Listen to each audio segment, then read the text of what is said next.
నీ దారి నీది, నా దారి నాది. ఇంట్లో నాకు ఓ పెళ్ళ ఉంది, ఓ బీరువా ఉంది, ఓ ఫ్రిడ్జ్ ఉంది, ఓ టీవీ ఉంది అన్నట్టు అయిపోయింది. నాకు ఓ మొగుడు ఉన్నాడు, ఓ రుబ్బురోలు ఉంది, ఒక కంచం మంచం చెంచా ఉందన్న టీవీడికి అయిపోయింది. అసలు వాళ్ళు వీళ్ళు కూర్చొని మాట్లాడుకోవటాలు ఉండవు. కనీసం ఆ పెళ్లి ఫోటోలు పాతవి తీసుకుని జ్ఞాపకాలు నెమరేసుకోవటం ఉండదు. కనీసం పక్క పక్కన కూర్చుని ఒకళ్ళ గురించి ఒకళ్ళు చెప్పుకోవడం, బాధలు పంచుకోవడం, సంతోషాన్ని పంచుకోవడం, ఆనందం పంచుకోవడం ఏమి ఉండదు. ఆ రూమ్ లో పెళ్ళం ఫోన్ పట్టుకుని కూర్చుంటది, ఈ రూమ్ లో మొగుడు ఫోన్ పట్టుకుని కూర్చుంటాడు. వీళ్ళిద్దరూ మాట్లాడుకోవడానికి ఏమీ లేక వాళ్ళ ఫ్రెండ్స్కి ఆవిడ ఫోన్ చేసుకుంటది, వీళ్ళ ఫ్రెండ్స్కి ఈడు ఫోన్ చేసుకుంటాడు. మీ బతుకులు తగలయ్యా, ఫ్రెండ్స్ నే పెళ్లి చేసుకుని సాగిపోయారు.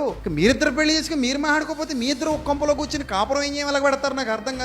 అవునా కదా? ఇది ఈ రోజు పరిస్థితి. కానీ ఆ పెళ్లి అయ్యేంత వరకు మాత్రం పడి చచ్చిపోతారు. తొందర చేసేసుకో. ఆ 3 నెలలు ఎలగబెట్టాయి, ఆ తర్వాత మూలన ఎట్టాయి, అంతే. మరి ఆ 3 నెలల పెళ్ళే నీది. ఆ తర్వాత నీకు ఆ ప్రేమలో లేవు, పెళ్లి లేవు. పెళ్లికి ముందు మాత్రం బండి వేసుకో కుక్క పిల్ల తిరిగేస్తాడు. పెట్రోల్ బంకులో పెట్రోల్ అంతా ఇడి బండ్లు కొట్టించుకు మరి తిరుగుతాడు ఆ కొంప చుట్టూను. లేకపోతే ఆ అబ్బాయి ఎక్కడుంటే అక్కడ అలా తిరుగుతానే ఉంటది కాలుగాలి పెళ్లిలాగా. ఆ పెళ్లి ఏదో చేసేసారు, సంబరం పూర్తి అయిపోయింది, అంతే. ఆ 4 రోజులే ఆ ఫోటోలకు ఫోజులను. ఈ మధ్య ఏదో ప్రీ వెడ్డింగ్ షూట్ అంట, పెళ్లికి ముందే మొదలెట్టేస్తున్నారు షూట్. అక్కడ నుంచి మొదలవుద్ది ఇంకంతే. ఆ తర్వాత ఆ ఫస్ట్ నైట్ కి ఆ పాలు గ్లాసులతో అయ్యి ఫోటోలు తీసేసుకుంటారు. ఇంకా అక్కడతో ఒబ్బడి అయిపోయింది. ఇంకా అంతే. ఆ తర్వాత నీ దారి నీది, నా దారి నాది. మాట్లాడుకోవడానికి కూడా ఖాళీ లేనంత బిజీ అయిపోయారు. ఈ మాత్రానక ఇంత ఆరాటపడిపోయారు, ఈ మాత్రానక ఇంత సంబరపడిపోయారు అనిపిస్తుంది. జీవితంలో తృప్తి లేకుండా జీవితమే అయిపోతుంది. టెన్షన్లో అయిపోతుంది జీవితం, వర్రీలో అయిపోతుంది జీవితం, ఉన్నదాన్ని గుర్తించలేకపోవడంలో జీవితం అయిపోతుంది. నీకు అసలు నీ ఎగ్జిస్టెన్స్ ఉందో లేదో కూడా నీకు తెలియని స్థితిలో బతుకుతున్నావు నువ్వు. నువ్వనే దానివి, నువ్వనేవని ఒకటి ఇక్కడ బతుకుతున్నావు సంగతి మర్చిపోయి బతికేస్తున్నావు నువ్వు.